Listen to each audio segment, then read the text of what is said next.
Ladies and gentlemen, this is wrestling's last journeyman, the pride of Tater Peeler, Tennessee, and, if I do say so myself, one hell of a hand, Jeremiah Plunkett, and I'm telling you to listen up and give me back my pro wrestling. Ladies and gentlemen, welcome to Give Me Back My Pro Wrestling.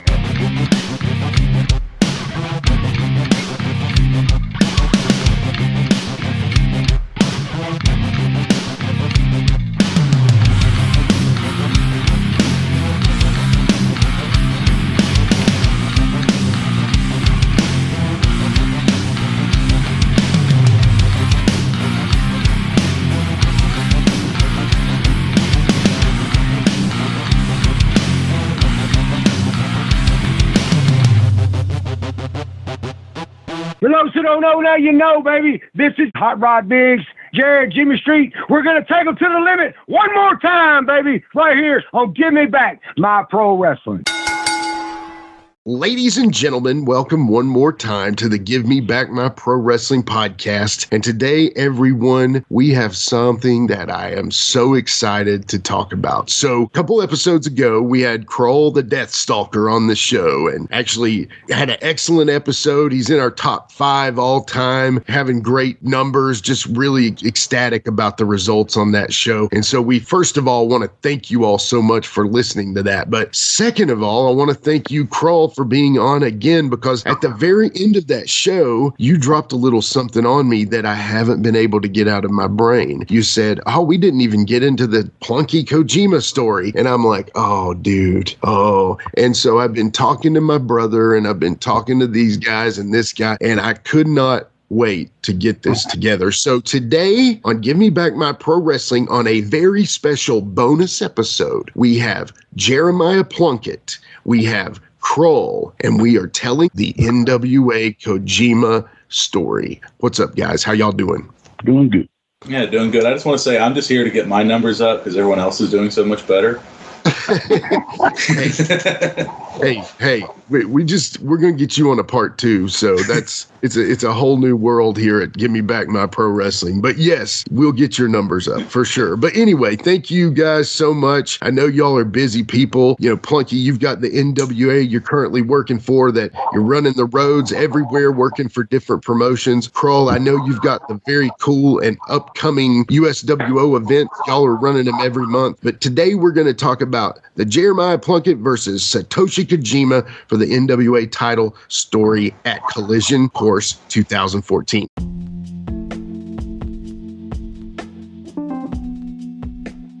And now a word from our sponsor.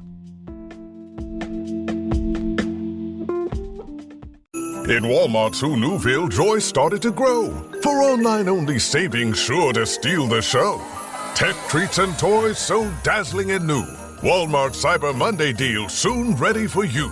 It's online only with very little time to spare. December 1st will soon be here, so be sure to be there. The Who's are prepared. Are you ready too? A day packed with savings. Amazing! Who knew? Subject to availability, terms and fees apply. This episode is presented by State Farm. Having insurance isn't the same as having State Farm. It's like needing the protection of an offensive guard on the football field, but getting an elementary school crossing guard. Sure, they're both guards, but you can only trust one to keep your quarterback safe when the game is on the line. So don't settle for just any insurance when there's State Farm. Like a good neighbor, State Farm is there. 'Tis the season to cozy up with all your favorite holiday movies and shows. You coming? Where? To the North Pole, of course! Like a very Jonas Christmas movie and Home Alone on Disney+. Should I burn down the joint? I don't think so. Then snuggle up with the Polar Express and National Lampoon's Christmas Vacation with Hulu on Disney+. I think we're all in for a very big Christmas treat. This season, there's something for everyone with Hulu on Disney+. Bundle subscription required. Terms apply. Visit disneyplus.com/Hulu for details. Introducing Oakley Meta Vanguard, the new performance AI glasses designed for athletes. With hands-free capture on an action-ready ultra-wide camera, powerful open-ear speakers, and built-in Meta AI that syncs with your Garmin devices for real-time insights while you train. Take your performance to the next level with Oakley Meta Vanguard. Athletic intelligence is here. Learn more on meta.com. Are you a pro wrestling fan? Well, stop by Captain's Corner, where you can get autographed photos, cards, magazines, and figures from all of your favorite wrestling superstars of the past, present, and future. You'll also be able to participate in live signings in the weeks and months to come. Make sure to stop by Captain's Corner on Facebook and give us a holler. Remember, cheers to the working man. So first of all, what was the current state of NWA Saw at this time right now, Krull? It was probably the best time of my booking. I mean, because actually we were probably wasn't no probably to it. We were the number one freaking NWA because we were producing weekly local TV. We were running every Friday night. We were doing events, probably at least 60 or more shows per year. Yeah. So, yeah, we had the irons in the fire, and we had, pretty damn good roster with Plunky. We built him up, the kill shot with the punch, everybody was putting him over. We were, it was, I don't know, it's my opinion, but hell, I put everything I had into that, so absolutely. I'm proud of a lot of that, Yeah. Now, Plunky, at this time, how long had you been in the business, and kind of what were your feelings of everything at this point in your career? Let's see. So that's 2014. So I'd have been in around 9 years. Yeah. And like Krull said, everything was really exciting. Krull had us in storylines. If I remember right, and Krull, you may have to correct me if I'm wrong. The whole singles push just come. I know the babyface term came from me doing a 2-on-1 match against the Lords of Chaos and darn near bleeding out. And then, like, Drew, that was one of the times when, bless him, love him to death, but Drew Haskins, decided to quit. Like, he just kind of left wrestling. Yeah. Yeah. Still sad about that. So, okay, then while we're talking about it, so this is actually based in the Bruce Tharpe NWA. Now, we know NWA with Plunky, it's a whole new world for NWA now. But at this time, Bruce Tharpe had been running the NWA. And, some of the names we're going to mention in this story, Mike Searcy, TJ Weatherby, of course, we'll talk Krull, Satoshi Kojima. But let me tell the card right now. So this was the Collision Course 2014 card. Of course, you had the headlining of Satoshi Kojima versus Jeremiah Plunkett for the NWA heavyweight title. But some of the card featured these names like Jax Dane, Lance Erickson, Hammerjack and Gator, Brian Lee and Lee Condrey, Kerry Awful and Nick Iggy, Kevin Weatherby, Lightning Bolt Kid, LBK, Eric Andrews, Cahagas, and Damian Wayne. So obviously there's a big story, and I want the beginning to the end. But what was the idea for the match that basically, I know you'd been pushing Plunky, and I loved it. I was not part of the roster at this point, but I love the idea. Tell me a little bit about where you got the idea, Krull, for pushing Plunky in this spot. Wasn't nothing that was planned. Usually your best stuff just kind of grows organically, and this is kind of what I feel we were doing as a group. Like Plunky said, Drew was out, and the angle where he bled out 2-on-1. It was just kind of, sometimes it's just there and it, manifests itself. Yeah. But yeah. But that's pretty much my thoughts on it. Okay, cool. I feel like we kind of set the stage somewhat here, but now, Krull, I would love to hear the full story of the Kojima NWA title debacle. Well, I don't want it to turn into a big, long, tirade or whatever. And anything I say about anybody is just how I feel. It's not trying to bury anybody or make somebody look bad or, because we all say things and do things that we're probably not proud of at times, but, it's just my opinion. But this is what I had to deal with to get Plunky to that match. And it was, I was ready to, whip some ass for real. Yeah. With all the aggravation I had to put up with this. Yeah. So I'm heading to Millersville on a Friday, probably 2 months before the Kojima show. Chris Wynquillo, who was the supposedly acting vice president of the NWA, calls me and say, hey, we're bringing Kojima over for CAC to do a 3 or 4 day tour and then drop the belt back to Rob Conway. And wanted to know if we would be interested in booking him. They gave us a real good price on him. And then one of his last questions was he asked me, he says, who would you have to put him against? I said, well, traditionally in the NWA, it would be my top babyface champion to get the rub off of the NWA champion. And plus for Plunky, it was more probably appreciative of him wanting to work somebody from New Japan, let alone a New Japan legend. Right. You know, so it was like a double bonus. Yeah. So, you know, I told him, I said, well, let me call Mike. So I got off the phone with him. I called Mike, told him what the deal was, what the price was, because there's no way that TJ or me on our own could afford to pay somebody like Kojima to come over. So I called Mike. I said, Mike, I said, I can make this work. I said, but if it falls on his ass financially, can you help me with it? And he was like, well, hell yeah. So I called Ronquillo back. I said, yeah, that's good. So they brought him in Thursday. And, you know, Friday he worked Plunky. Saturday he was in Houston, which is Chris Ronquillo's town. And he worked the Houston Carson kid.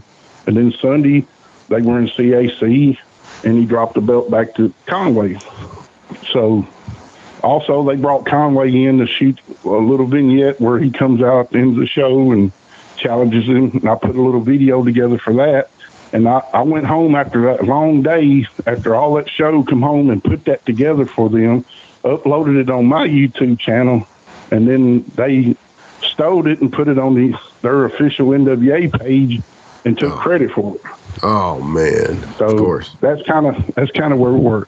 But to make people understand how I feel about Chris Ronquillo, he was pretty much like the Paul Adams and Reno Riggins relationship, like Saul used to be.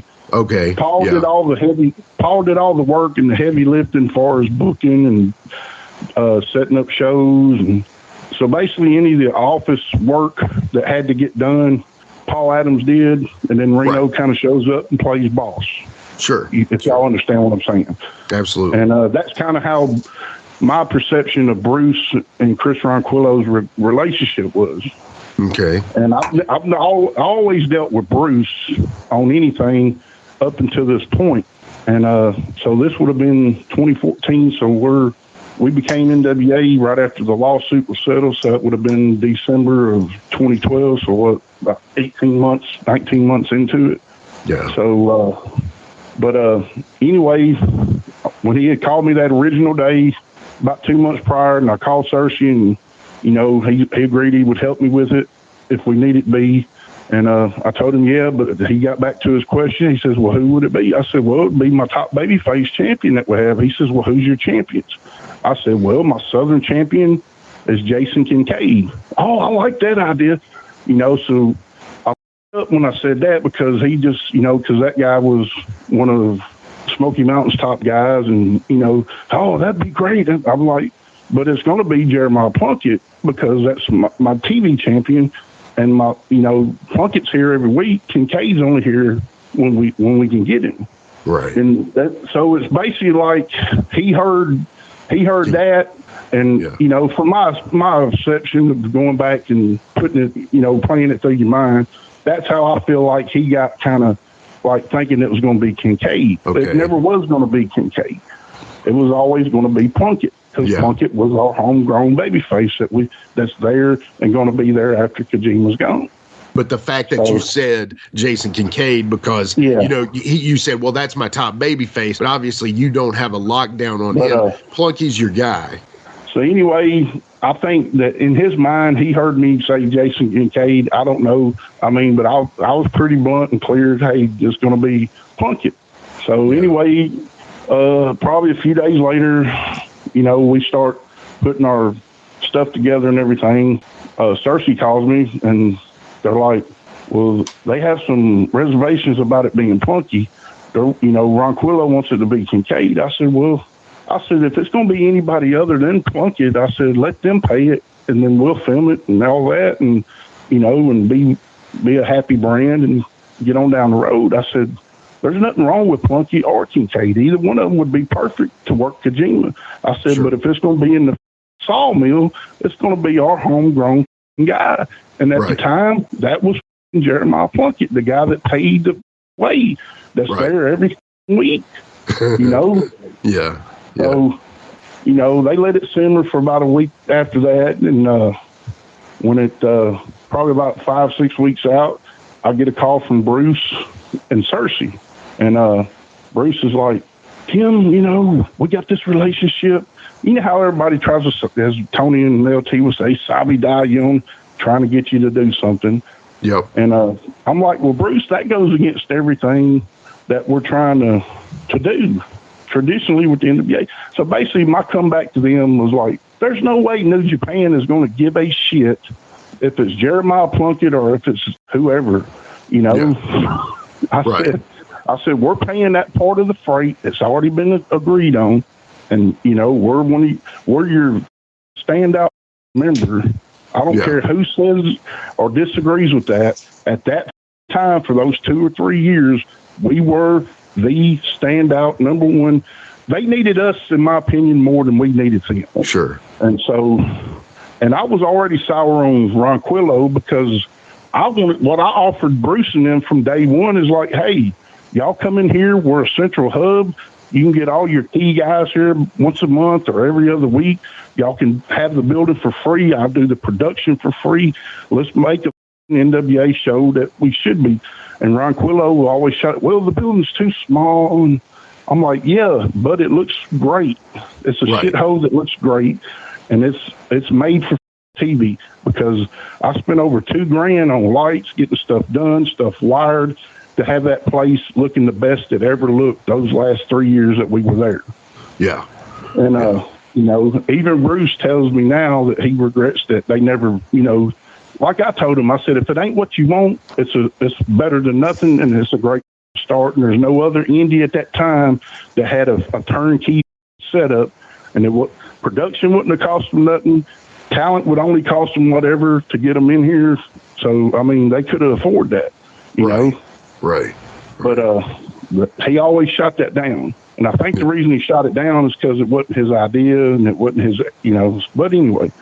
Yeah. So anyway, I'm on this call about 8 days after we make the deal for Kojima.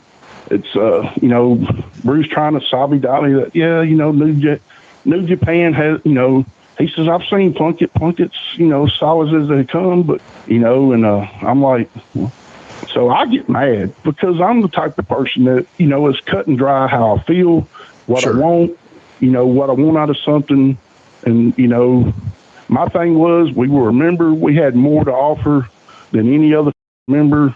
We played, you know, we were team players, you know, and if anybody in the whole world deserved that title shot and that rub, regardless of where it was, it's somebody like Punky, a homegrown talent, you know, that grassroots, you know, the son of a gun was over like a son of a bitch then. You know, so it was just the time, everything, the feel, you know, it was almost like a Rocky story kind of feel, you know, in my opinion. Yeah. So anyway, I get sideways with Bruce and I just go off. I cussed him I didn't cuss him, but I was cussing so bad that Bruce, you know, I think it kind of offended him. You know, I was like, look, dude, I said, this is how it is. I told him from the get-go, I said, look, either y'all can pay to bring in Kojima. If y'all want to do it here, we'll tape it and produce it and give it to you how you want it. But y'all bring in who you want and y'all pay for the match. Yeah. I said, because other than giving you a place to do it, I said, there's no benefit for us. Yeah.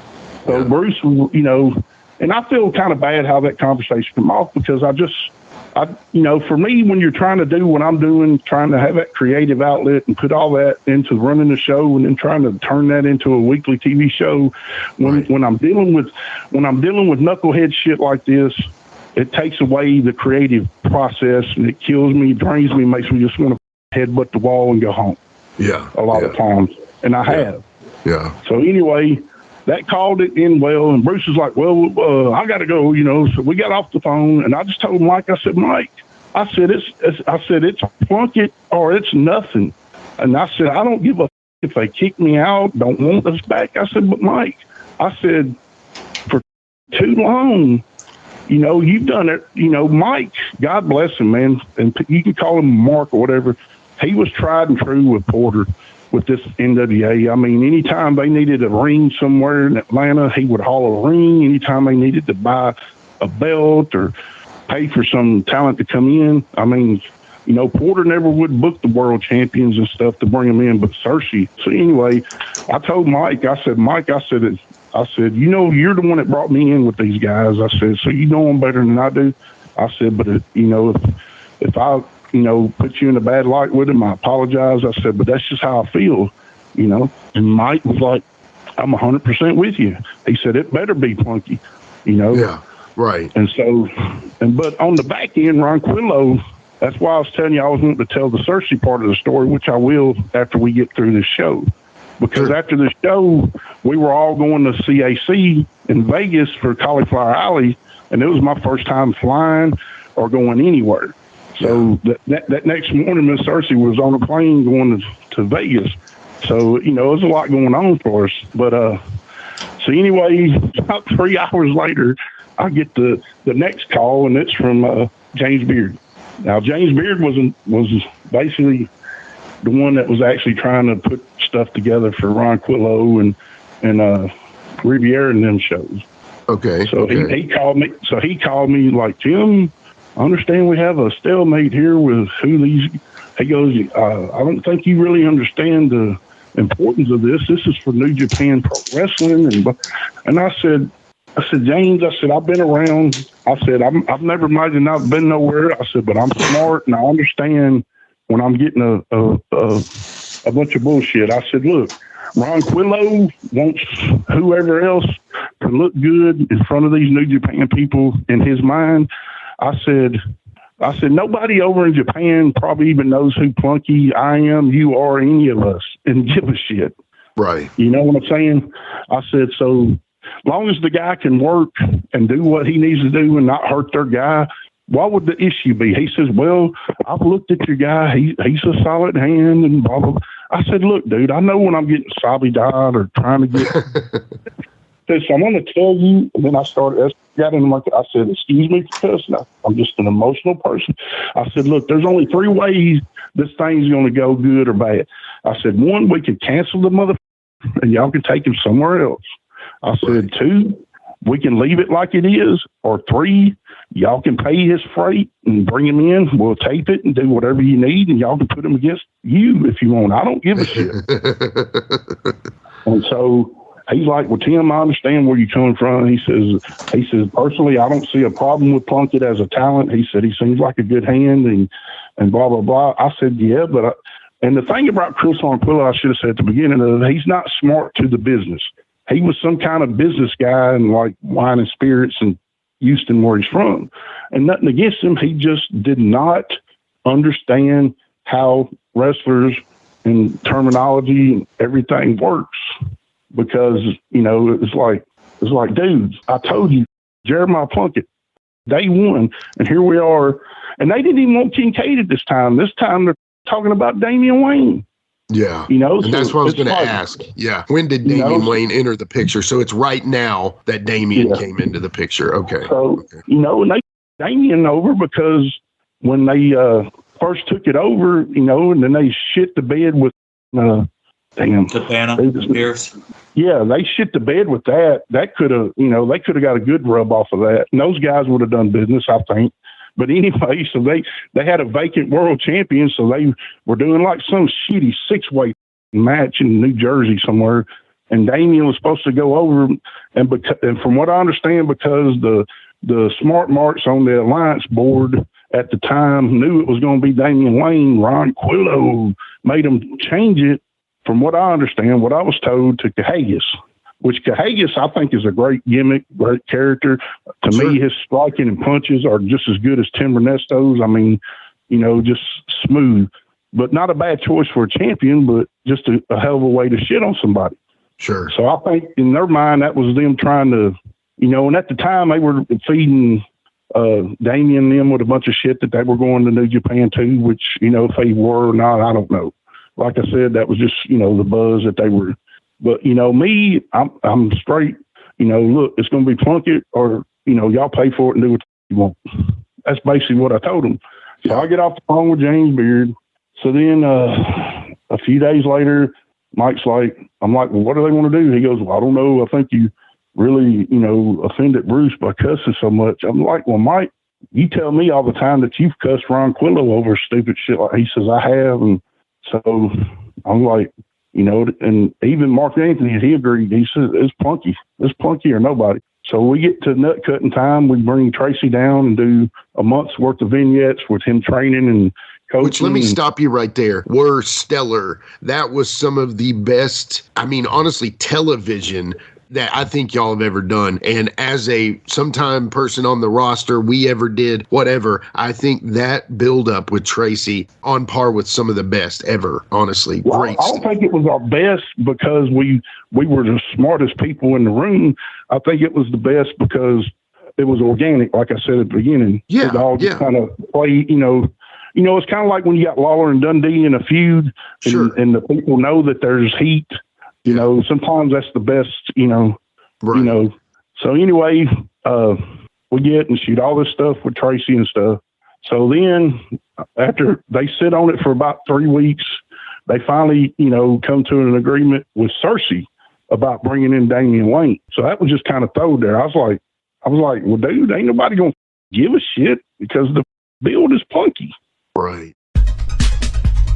You're listening to Give Me Back My Pro Wrestling, and we'll be right back after these messages. When evaluating potential hires for your small business, it's essential you look beyond resumes. Sure, a candidate may appear impressive on paper, but understanding the person is crucial. LinkedIn, the world's largest professional network, provides a complete view of your candidate's skills, experiences, and interests. With LinkedIn's up-to-date data, you can be confident that you really know who you're hiring. Post your free job at linkedin.com/achieve. That's linkedin.com/achieve. Terms and conditions apply.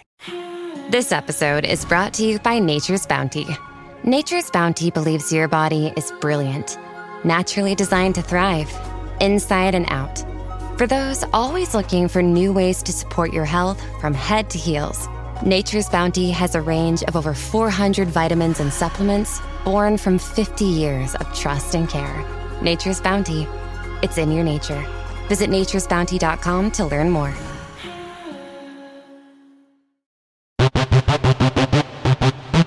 Ladies and gentlemen, welcome to Give Me Back My Pro Wrestling, the podcast that's based on the old school but can still help you find the good stuff from today. Jimmy Street and the Plastic Sheik, Jared, are the undisputed tag team champions of the wrestling podcast world. From thought-provoking topics to superstar interviews to action figure expertise. This team does it all, and all they ask is, give me back my pro wrestling!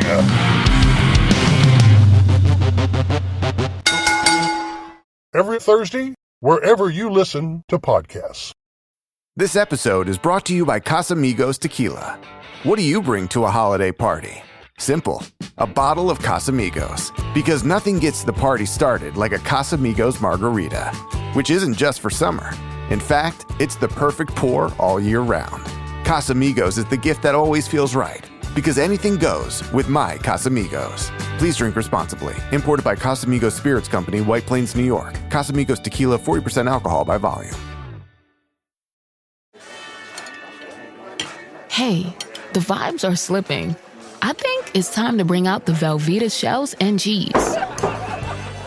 The holidays are a time to go all in on indulgence. Headline your meals with the rich, creamy meltiness of Velveeta shells and cheese and satisfy your holiday cravings like no other. Bring that main course energy to your side dish.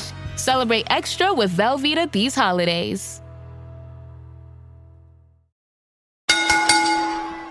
So we get to Thursday before the show, all of them fly in, so me and Mark trying to be good hosts.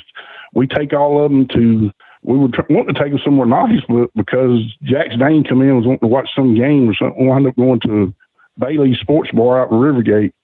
So we're all at Bailey's Sports Bar out in Rivergate, and Ron Quillo is like telling Kojima, this is the four, do you want some, like trying to hold his hand. And I think Plunky can tell you that he wasn't that hard to understand and deal with.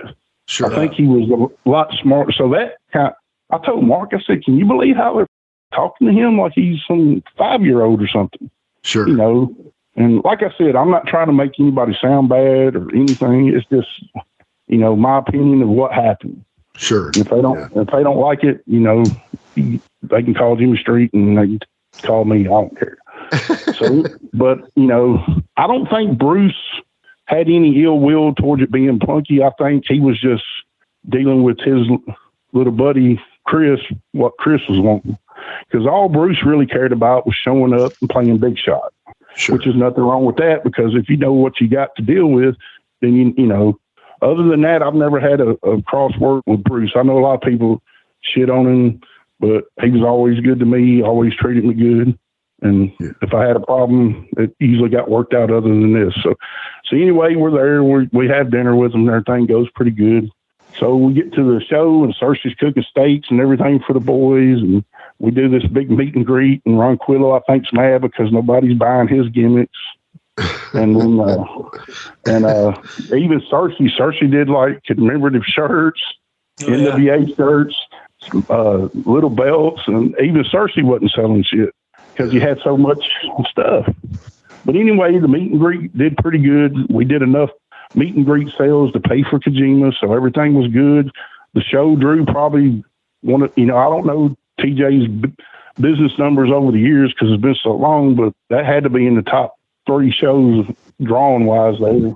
And so that day the fire marshal shows up 3 times before bell time, threatening to shut the show down. And TJ's shoot capacity of everybody in the building was like 175 people. Sure. Nobody really ever knew that. So that means wrestlers, referees, everybody, fans. Yeah.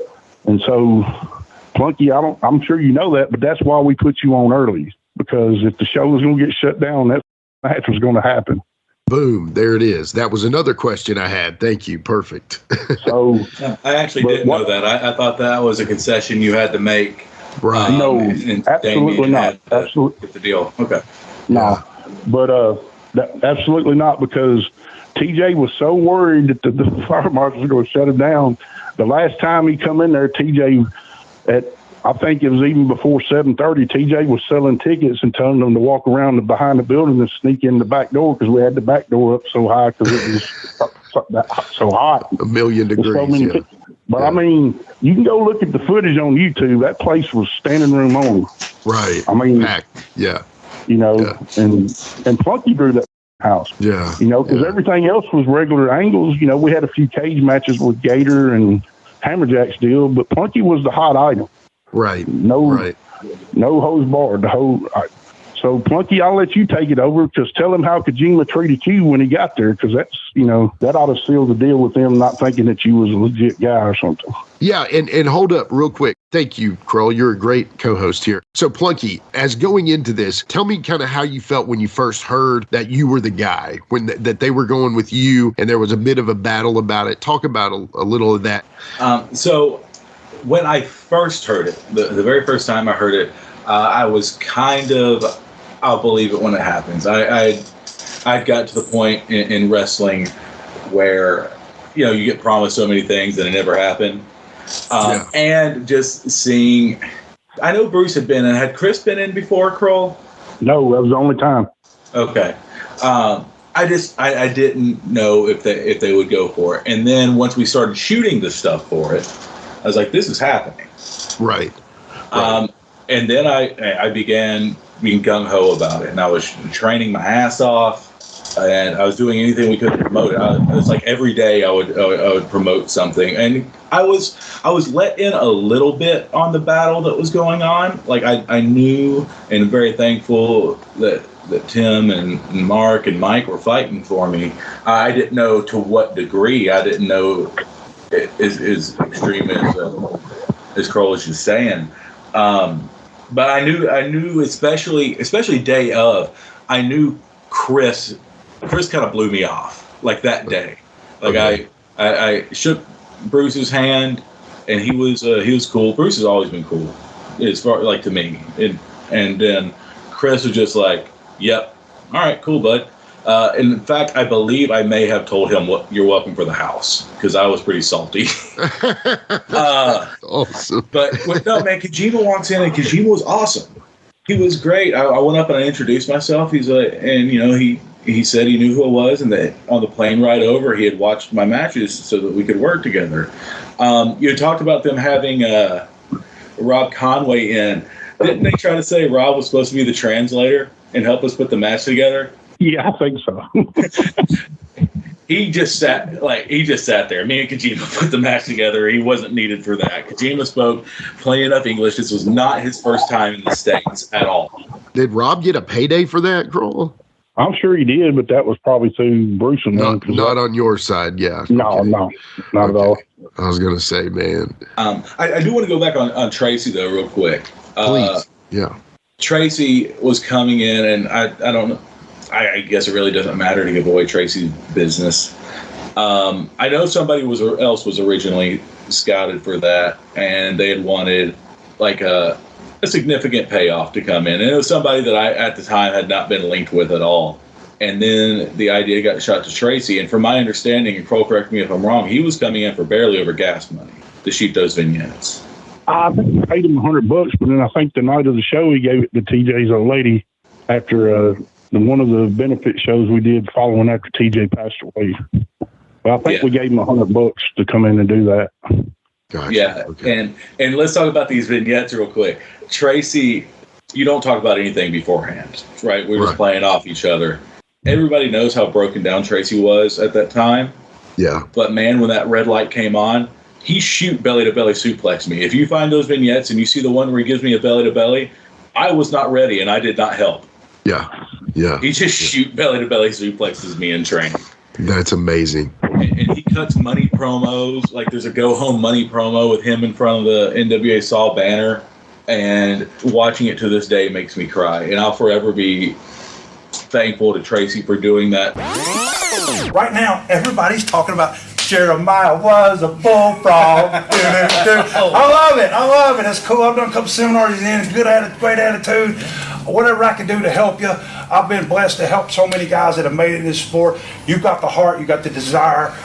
You got the biggest. This is the biggest. You got everything to gain and nothing to lose. If you can hold on to that, and by May 30th, you be the Saw NWA television champion, you have a shot at the heavyweight champion of the world, right? If I can ever say his name right. Kojima, is that right? Yep. Hey, I wrestled in Japan 21 tours.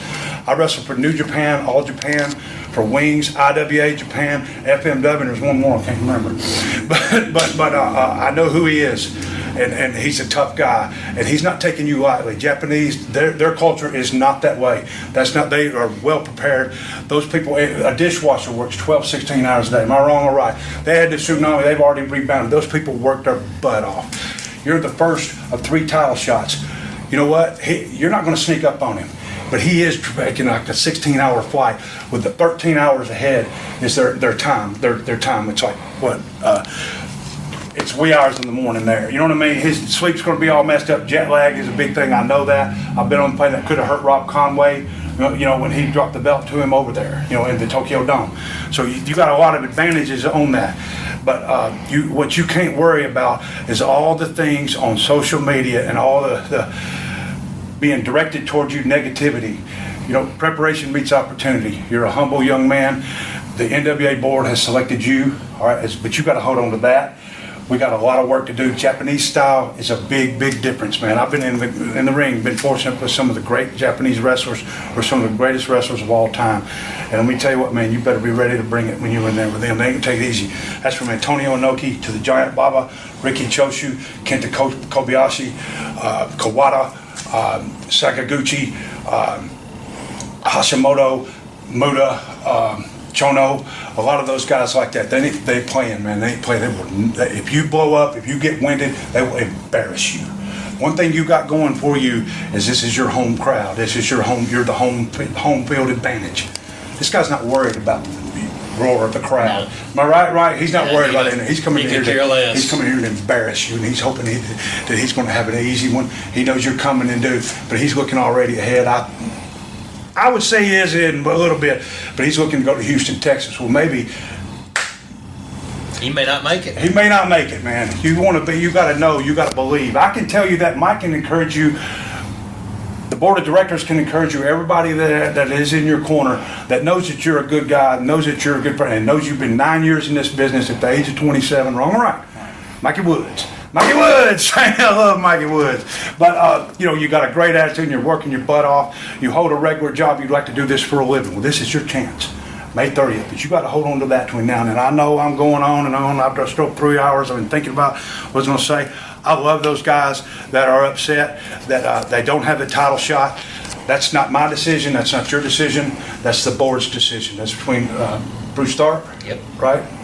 This is a chance for you. Got everything to gain and nothing to lose. We got a lot of work to do. Like I said, we got to get in there. You got to get it, man. Some of Japan's greatest athletes become professional wrestlers. It's no joke.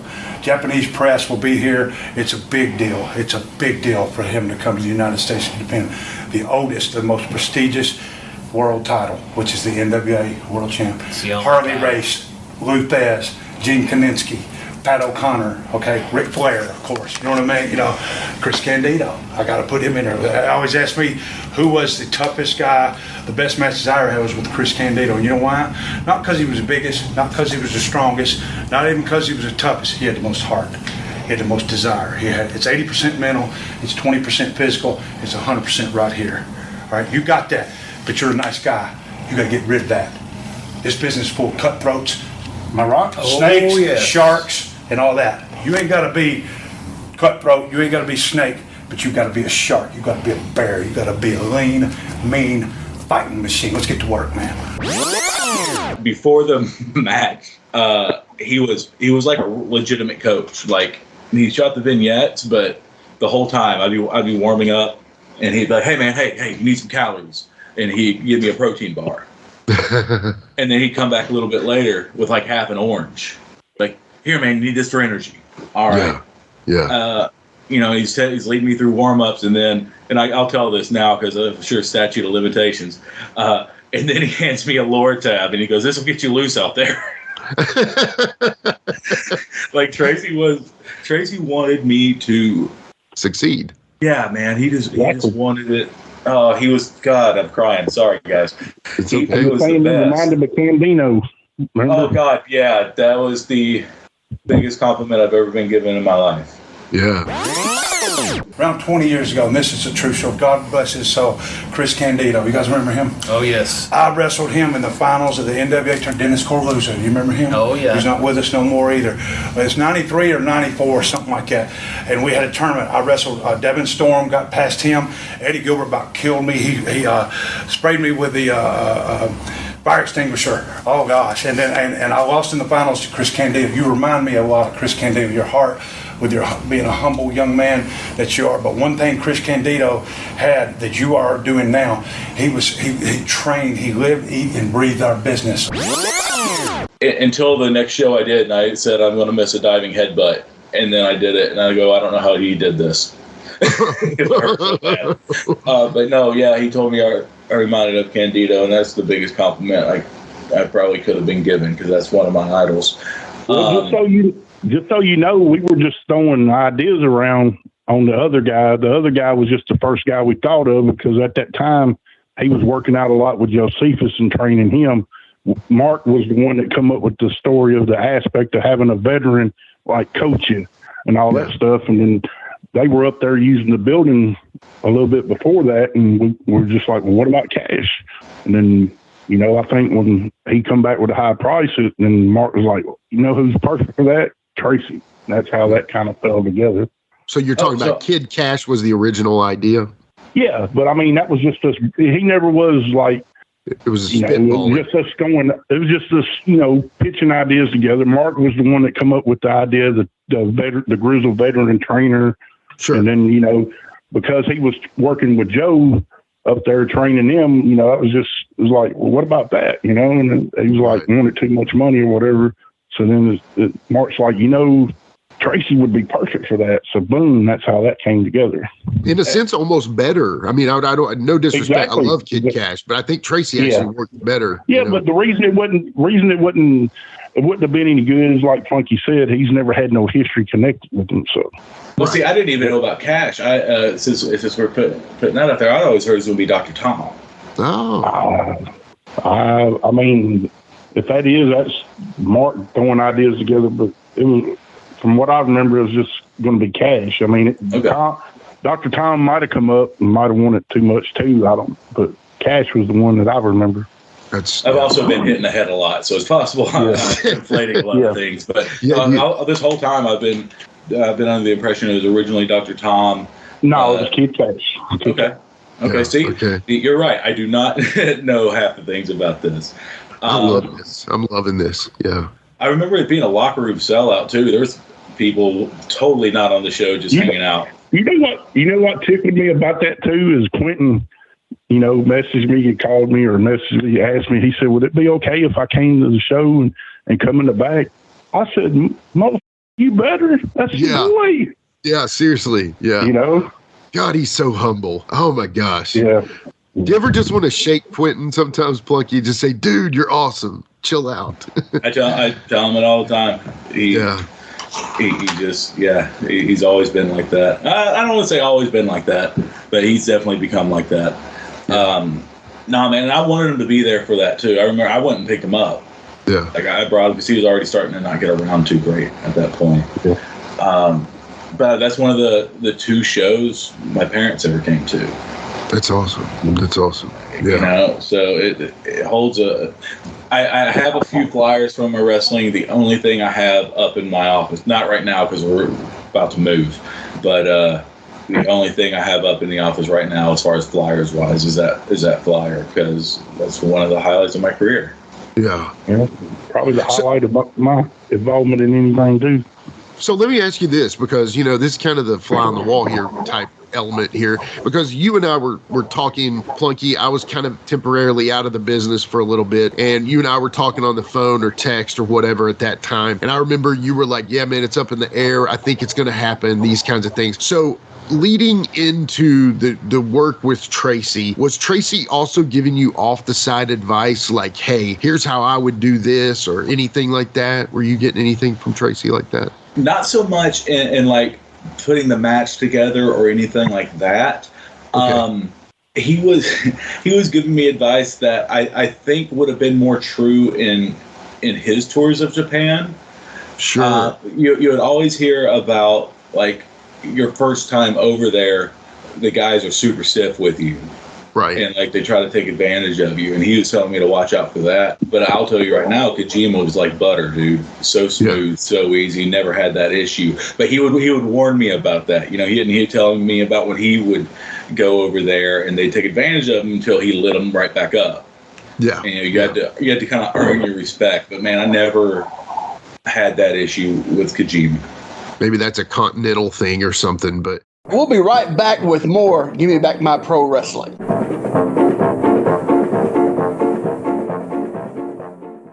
Are you a forward thinker? Then you need an HR and finance platform that thinks like you do. Workday is the AI platform that helps propel your organization, your workforce, and your industry into the future. Workday, moving business forever forward. Oh, Hilton stay, your beds are soft and cozy.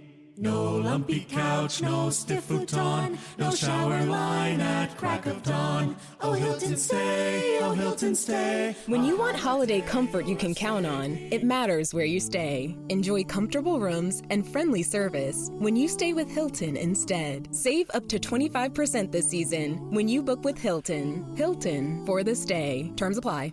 Hey, Fidelity. What's it cost to invest with the Fidelity app?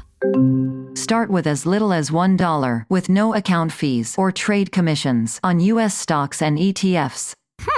That's music to my ears. I can only talk. Investing involves risk, including risk of loss. Zero account fees apply to retail brokerage accounts only. Sell order assessment fee not included. A limited number of ETFs are subject to a transaction-based service fee of $100. See full list at fidelity.com/commissions. Fidelity Brokerage Services, LLC, member NYSE, SIPC.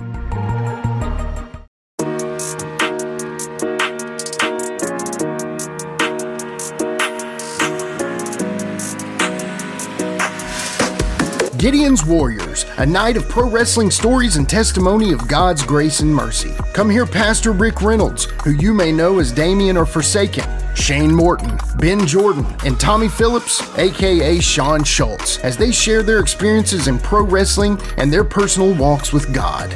It's all going to be on Sunday, January 18th, 2026 at 7 p.m. at His House Ministries, 4909 Highway 43, Summertown, Tennessee. Everyone is welcome. Do not miss this one-time event. Hey, this is Pastor Rick Reynolds of His House Ministries in Summertown, Tennessee. I'd like to do a personal invitation to everyone to come see us on January 18th, 2026 at 7 o'clock.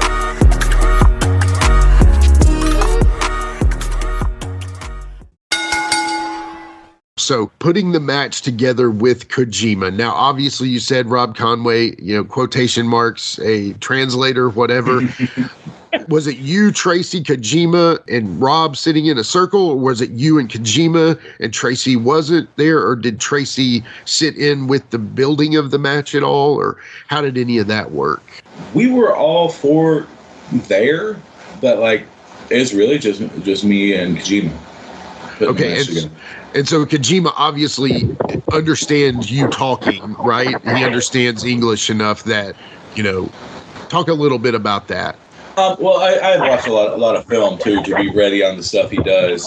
Sure. But yeah, it's all suggestions. Maybe this here, and we had to lay out more than we normally would have because of the obvious language barrier. But there was a lot of just flow in it too. Okay.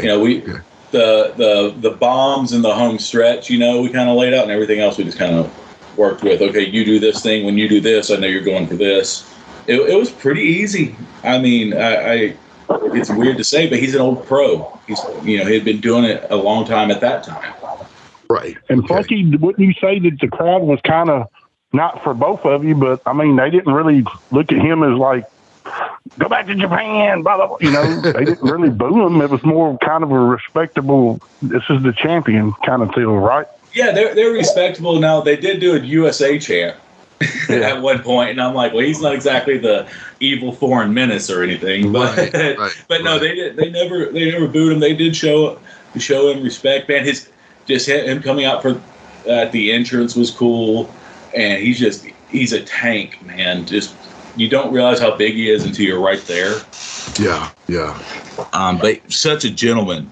And so working with him within the match, now you said he didn't go stiff on you, the classic strong style deal there, but were there things about him that, I guess, like for all the guys that you had worked before, and we know you'd already worked a massive amount of legends because of the availability that we had to them in that area, but talk about the similarities to some people, or maybe just is his style totally his own as far as when you were in the match itself. Talk a little bit about actually wrestling him. Man, I tell you, only things I felt three things. The chop, the first and last chop in his machine gun chops. Yeah. All the ones in the middle are a little lighter, and then I hope that doesn't kill the image. And that elbow drop's a little heavy. Yeah. Okay. The lariat, if you know what you're doing, it's not going to hurt you. Right. But I don't know. He really took his time on anything. I don't know if there's anybody like I could point out to his styles. His style's not, I don't want to say not unique because it is his own, but it's not like something I've never encountered before. His move sets were, lariat, diamond cutter, DDT, elbow, and rolling elbow. Those are his big things.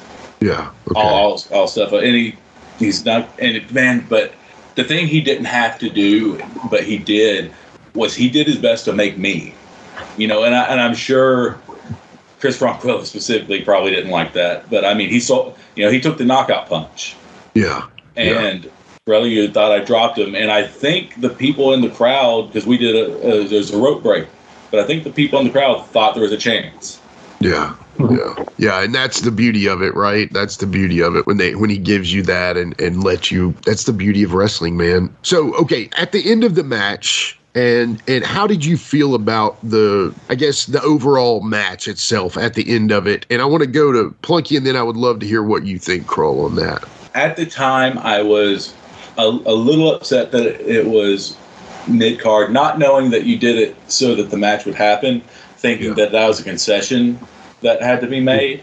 So I was a little upset thinking that, and the fact that we could only do 10 minutes because Kojima had to come back and wrestle in the main.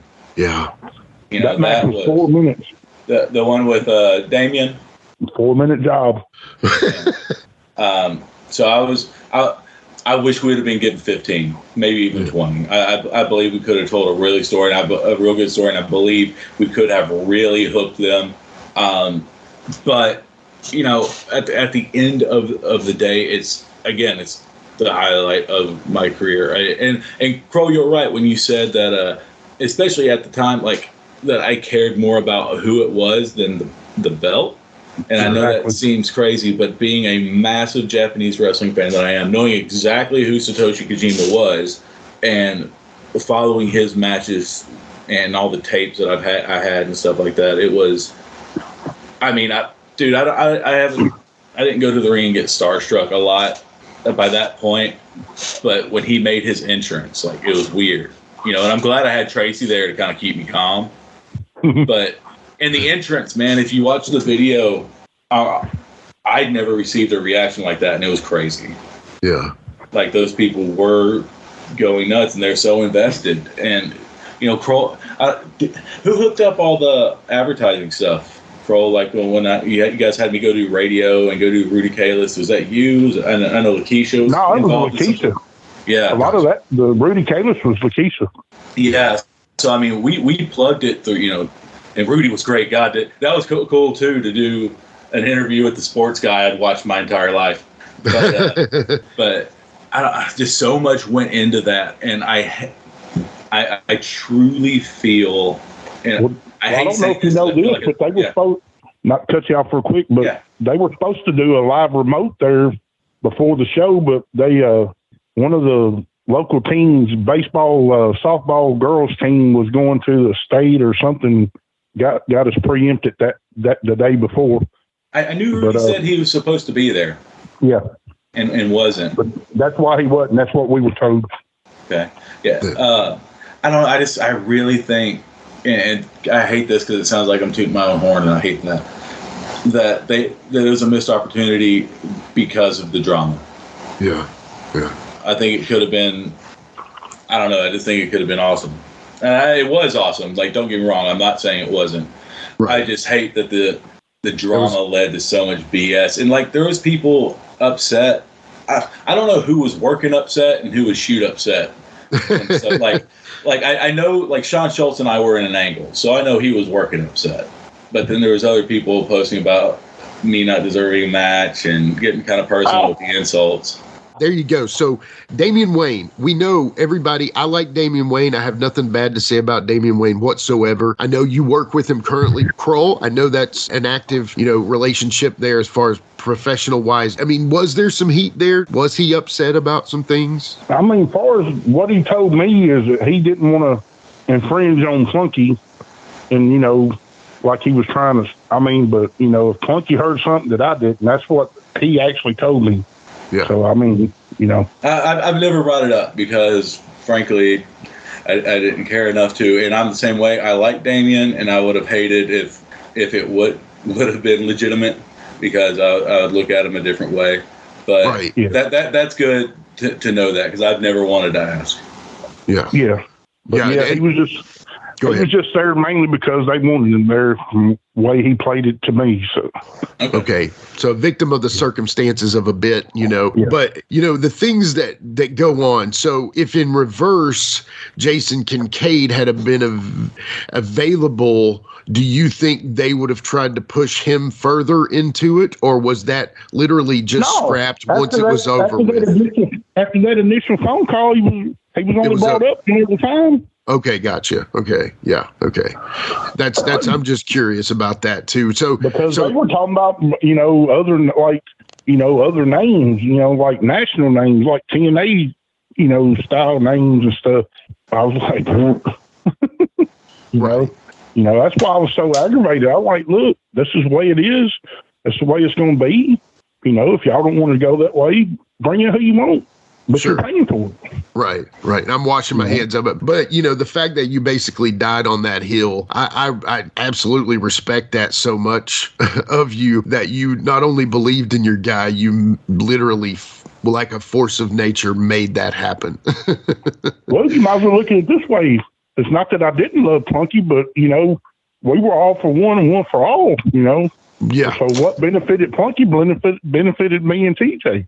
Yeah. You know. It was, yeah, that's he was awesome. our Jerry Lawler at that time, you know. Yeah. He made the territory. So the after effects of this match. Now, once everything settles down, where did everything go after that? Talk a little bit about that, Krull. All right. The next night they were in Houston with Kojima, and that was Chris Ronquillo's show.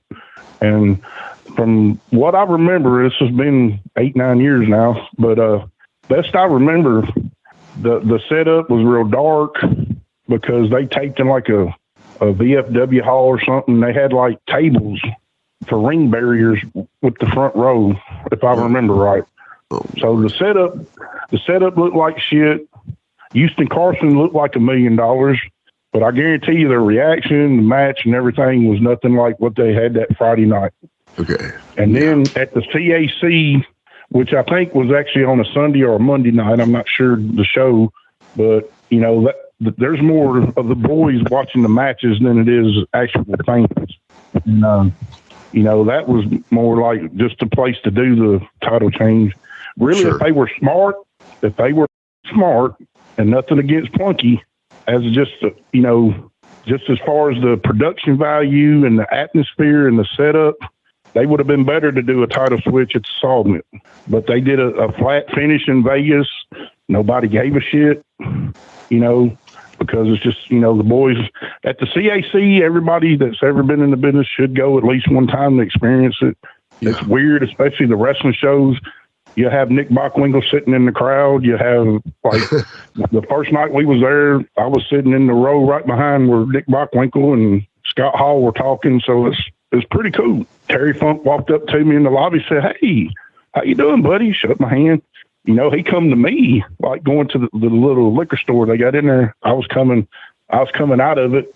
He was going in it. He said, "Hey, buddy, how you doing? You know, what's your name?" You know, so everybody should at least go to CAC one time. So anyway, out of the 3 matches or the 4 matches that Kojima had, they're hands down, you know, from here to the moon. Everybody else is trying to break, not even getting off 2 inches off the ground. Him and Plunky were past Saturn. That's how, in my opinion, which I think my opinion should mean something, because, you know, I'm the one that put it together, the one that edited it, and, you know, from just everything. It was the best. And from what, you know, for them not to really have anything as far as television or anything, they really missed the boat when they didn't take me and TJ up on our offer, because could you imagine the rub that we would have got if we were kind of the central hub with all the talent coming through and stuff? Oh, it would have been immense. It would have been immense. Because that would have been the payoff for us locally, and guys like Plunky getting to work all these guys coming through, you know. But we wasn't good enough, you know. So they never had no TV. That's why their shit sucked outside of the few that actually had their shit together. Right. You know? Relive the glory days of Memphis wrestling with the Retro Wrestling Review USWA podcast. Each week, we go back in time to review USWA Championship Wrestling from the 1990s, episode by episode. Join us for watch-alongs, behind-the-scenes stories, and exclusive interviews with people who were there and lived it. Whether you grew up watching it or you're discovering it for the first time, this podcast is your ringside seat to Memphis wrestling history. It's all a part of the WrestleCopia Podcast Network. Listen now at USWApodcast.com.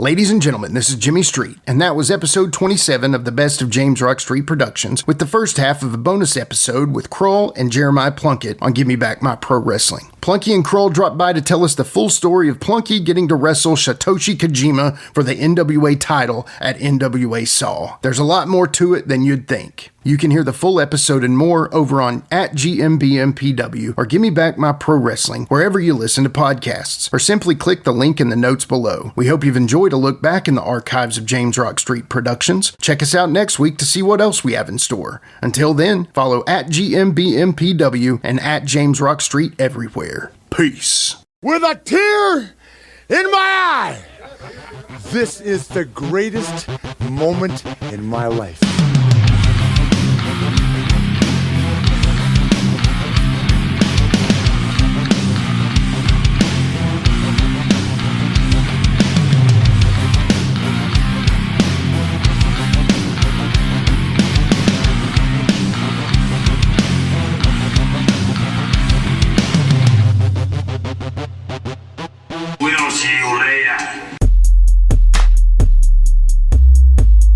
This has been a James Rock Street production.